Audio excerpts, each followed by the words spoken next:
The civil authorities have issued an administrative message for Sedgwick KS, beginning at 12:09 p.m. and ending at 1:09 p.m. Sedgwick County Emergency Management will be testing the outdoor warning sirens at noon today. Sedgwick County outdoor warning sirens are tested every Monday at noon, except holidays and when threatening weather is present.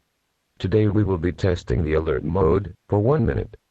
The alert mode is a steady tone used for tornado warning. The attack mode is a classic rise and fall sound used for air attack warning in times of war. Outdoor warning sirens are designed to be an early warning device primarily for persons who are outside away from the television and a radio.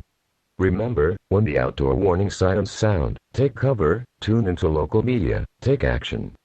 Emergency management officials highly recommend citizens keep a no-weather radio in their homes, preferably in the bedroom, with a tone alert for those times when you are not monitoring public media. This broadcast originates from Sedgwick County Emergency Management located at 714 North Main, Wichita, Kansas. WPMQ 391. No action required, test only.